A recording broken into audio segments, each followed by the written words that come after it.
Bismillahirrahmanirrahim. Assalamualaikum warahmatullahi wabarakatuh. Ustaz, sholat ini kewajiban hanya orang Islam atau manusia pada umumnya? Kalau saya berujuk kepada ayat wa ma khalaqtal jinna wal insa illa liya'budun, ya kan berarti kan nas secara umum manusia wajib beribadah kepada Allah. Kemudian ayat yang Ustaz sebut tadi, wa ma arsalnaka illa rahmatan lil alamin. Nabi Muhammad itu diutus rahmat kepada seluruh alam, bukan hanya kepada umat Islam. Termasuk mungkin Al-Quran ini yang dibawa sebagai mukjizat Nabi Muhammad juga bukan hanya untuk orang Islam begitu Ustaz ya, artinya kepada manusia pada umumnya.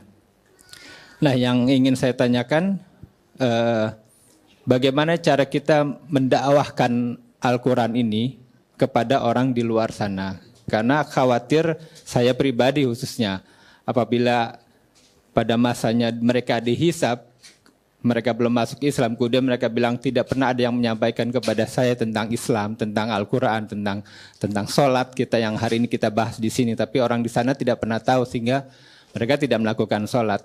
Nah, sementara kita masing-masing kan wajib untuk menyampaikan itu ya, walaupun hanya satu ayat. Mohon bagaimana menurut pendapat Ustadz supaya kita bisa minimal terbebas dari kewajiban menyampaikan kepada orang yang di luar sana. Tafadhol Ustaz. Terima kasih. Ada dua pertanyaan ya. Pertama terkait dengan sholat, apakah kewajiban yang mengikat bagi umat Islam saja atau mengikat bagi seluruh makhluk. Tadi Anda berdalil dengan menggunakan Quran surah 51 Adz-Dzariyat ayat 56, tapi saya sedikit mengoreksi. Wa ma khalaqtu, bukan khalaqta. Wa ma khalaqtul jinna wal insa illa liya'budun. Dan tidaklah aku ciptakan jin dan manusia itu. Di situ alif lamnya berfungsi istighraq. Istighraq itu maksudnya mencakup semua tanpa kecuali. Jadi artikannya segala, semua. Padanannya begini, alhamdulillahi rabbil alamin. Artikan segala puji. Kalau sudah segala, semua, kita jangan ikut di situ. Oke? Misal, Masya Allah, anaknya kok pintar sekali gitu, juara terus di sekolah. Lalu orang tuanya berkata, alhamdulillah, itu semua dari Allah. Nah, itu sudah sampai situ. Jangan ditambahin, ya memang sih saya juga sebagai ibunya malam juga saya bimbing. Nah, itu mengurangi kadarnya. Oke? Itu al. Nah, balik. Wa ma khalaqtul jinna wal insa, pakai alif lam. Jadi sebetulnya komitmen menuhankan Allah, beribadah kepadanya, itu komitmen semua manusia. Ya. Saya ulangi, komitmen semua manusia. Karena itu perjanjian pertama sebelum terlahir ke muka bumi, saat diberikan roh ke dalam jasadnya, komitmennya itu menuhankan Allah. Itu yang di Quran surah 7 ayat ke 172. Qalu bala syahidna. Makanya komen Nabi dari ayat itu, kullu mauludin yuladu alal fitrah. Setiap yang terlahir itu punya fitrah. Fitrah yang dimaksud di situ, fitrah kecenderungan menuhankan Allah. Kecenderungan menuhankan Allah, bahasa singkatnya disebut dengan din. Kepasrahan ketundukannya disebut Islam. Konfirmasinya di Quran surah 30 ayat 30. Fa'aqim wajhaka lid-dini hanifa. Din, fitratallahi allati fataran nasa 'alaiha, fitrah. Apa itu din? Quran surah 3 ayat 19. Inna dina indallahil Islam. Apa itu Islam? Hadis Muslim, nomor hadis yang ke-8. Antashhada an la ilaha illallah. Balik lagi ke syahadat. Jadi semua manusia itu pasti punya fitrah spiritual. Mencari Tuhan dia. Cari Tuhan. Karena ada kewajiban ibadah. Nah, bagi yang sudah menemukan Allah sebagai Tuhannya, maka ekspresi untuk ibadah itu dilakukan lewat apa? Sholat. Itu yang dimaksud Quran surah ke-20 ayat ke-14. Ya, innani anallahu la ilaha illa ana fa'budni. Gimana caranya? Wa aqimis sholata li dzikri. Nah, jadi sholat itu gambaran dari ekspresi, ungkapan dari kebertuhanan kita kepada Allah. Ya. Makanya ketika orang Kristen misalnya, ya, orang Yahudi dan sebagainya, itu ketika mereka pun memahami dengan keyakinannya menyembah Tuhannya gitu kan, atau yang dipertuhankan olehnya, itu ketika diterjemahkan ke bahasa Arab, sholat bahasanya. Bahasanya sholat. Ya, ketika diterjemahkan dalam bahasa Arab. Tapi kata Allah komennya apa? Liyuqarribu indana zulfa. Mereka mencari perantara supaya ingin menemukan aku. Maka disitulah tugas kita kemudian untuk menampakkan risalah keislaman supaya diketahui bahwa oh ini hidayah yang sesungguhnya. Nah, maka bagaimana caranya? Itu pertanyaan yang kedua. Dijawablah di Quran surat 16 ayat 125. Ud'u ila sabili rabbika bil hikmah wal mau'izatil hasanah wajadilhum billati hiya ahsan. Ternyata bukan ceramah. Kan? Bukan ceramah. Dan belum tentu mau ikut. Ya, orang non-muslim belum tentu mau ikut ceramah saya. Zikir bersama Ustadz Adi Hidayat, belum tentu non-muslim mau ikut itu pengajian. Tapi mereka akan mau menyimak, ya kan? Dan mereka mau kemudian punya keinginan untuk mendekat ketika yang pertama itu hadir. Apa itu? Hikmah. Apa itu hikmah yang dimaksudkan dalam Al-Quran? Quran surah ke-2 Al-Baqarah ayat 151. Kama arsalna fikum rasulan minkum yatslu alaikum ayatina wa yuzakkikum wa yu'allimukumul kitaba wal hikmah. Hikmah itu kesesuaian, konsistensi antara ucapan, keyakinan dengan perilaku. Maka mereka akan melihat perilaku kita. Karena itu Nabi di kalangan ketika Nabi minoritas, di kalangan masyarakat Quraisy, dakwahnya jarang pakai ayat, pakai akhlak yang pertama. Wahyu itu sesekali turun. Kalaupun turun pendek-pendek. Coba teman-teman lihat karakteristik wahyu Mekah dengan Madinah. Madinah itu Al-Baqarah, Ali Imran. Mekah itu Al-Ikhlas, Al-Falaq, An-Nas, pendek-pendek. Yang panjang apa? Implementasinya, senyum, toleransinya, lembutnya, kebenarannya, argumentasi positifnya. Nabi sedang ruku, kayak tadi ruku tuh. Mas Dude masih alhamdulillah tuh. Ya, nanti sampaikan ya ke Mas Dude itu. Saya masih naruh gelas. Nabi itu ditaruh kotoran di atas pundaknya itu. Di punggungnya ditaruh kotoran. Tapi saya belum pernah baca satupun kisah dari sejarah Nabi itu sampai marah misalnya. Tidak.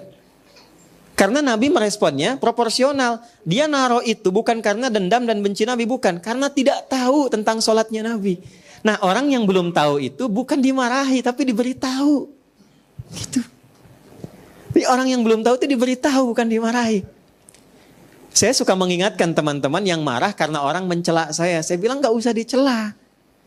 Karena mencela yang sudah tercela itu buang-buang waktu. Dan yang mencela pun belum tentu marah dengan saya karena belum tahu aja. Kan jadi unik, saya hanya gak marah, kenapa teman-teman mesti marah? Ya kan? Nah, jadi hikmah itu artinya menampilkan akhlaknya. Karena bicara itu belum tentu didengar, tapi kalau kita jujur, kita lembut, proporsional, menempatkan sesuatu pada tempatnya. Anda di kantor, ada juga non-muslim, Anda jujur, disiplin. Ketika pangkat jabatan dapat promosi, ajak teman-teman termasuk yang non-muslim. Ketika ditanya, kok baik bener nih? Bukan baik, tapi Islam mengajarkan saya seperti ini. Saya punya teman namanya, karena ini direkam ya, Syekh Fulan lah, ya, Syekh SF namanya, ya inisialnya. Itu orang Kuwait, sahabat kami itu. Beliau syekh besar dari Kuwait itu. Ketika melihat, teman-teman pernah tahu film Fitnah itu kan? Dokumenter pendek yang mencela Nabi itu, ya, yang dari Belanda itu tokohnya bikin film Fitnah. Sampai ke telinga beliau, terbang ke Belanda. Terbang. Kemudian beliau book satu tempat di restoran yang paling mewah, paling hebat, paling baik. Itu diundanglah orang itu.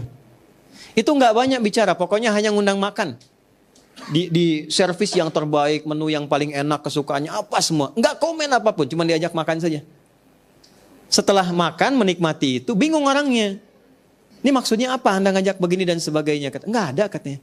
Saya cuma ingin mengajak makan Anda saja dengan cara yang baik dan sebagainya. Kenapa mesti begitu? Inilah yang diajarkan oleh orang yang Anda buat dalam film fitnah itu. Nggak banyak mas, langsung asyhadu an la ilaha illallah, asyhadu anna Muhammadar Rasulullah.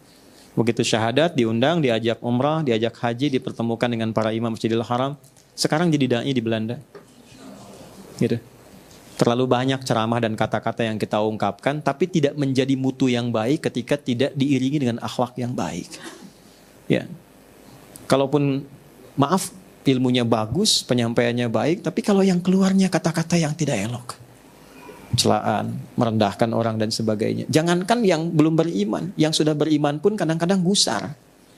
Ya, tapi bukan berarti mesti mencela juga, sama saja kalau kita juga mencela. Jadi pertama tampilkan akhlak, yang kedua doa. Doa kan paling murah. Ya, teman-teman yang punya teman belum beriman, punya tetangga non-muslim, coba dalam sehari berapa kali mendoakan mereka.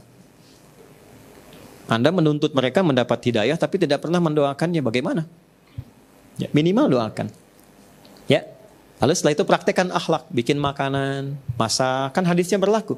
Jika seorang masak makanan, baunya sampai ke tetangga, maka bagilah tetangga walaupun kencang sekali kuahnya itu ya. Anda masak soto ayam, tetangga kasih kuahnya, Anda makan sotonya. Ya. Terus tetangganya tanya, "Kok saya cuman kuahnya?" Hadis Nabi. Nah, yang jadi korban kan? Gitu. Itu maksudnya begini, sekarang kan banyak bumbu ya. Bumbu-bumbu itu supaya nggak salah paham, Nabi sudah jauh-jauh hari. Walaupun singkong tapi bumbunya bumbu rendang. Bagi. Supaya nggak salah paham. Tapi pertanyaan saya bukan itu. Nabi pernah nggak bilang gini, kalau tetangga Anda muslim saja. Cari demi Allah cari. Sampai kiamat kurang 2 hari nggak akan ditemukan. Nggak sehari lagi buat tobat. Saya selalu bikin 2 hari, kurang 2 hari, sehari lagi buat tobat. Ya, buat kita berpikir kembali, merefresh lagi. Nggak pernah Nabi bilang kalau tetangga Anda muslim. Oke? Sekarang punya tetangga non muslim bagi. Jangan dilewati, bikin makanan enak banget yang muslim dikasih. Terus non muslim lihat. Insya Allah Pak, kayaknya enak ya. Emang enak sih, bener enak. Cuman sayang ibu kafir. Wah itu dosanya bener tuh, berlipat betul. Bikin, kunjungi. Gak harus assalamualaikum, selamat pagi ketok. Bapak kata iya, ini ada sedikit mungkin bisa dicoba. Kalau enak, ya mudah-mudahan baik. Terima kasih Bapak, baik banget. Bukan baik, Islam yang mengajarkan saya untuk berbagi. Demi Allah Pak ya, itu besok saat dia mengembalikan panci, itu sudah bisa assalamualaikum.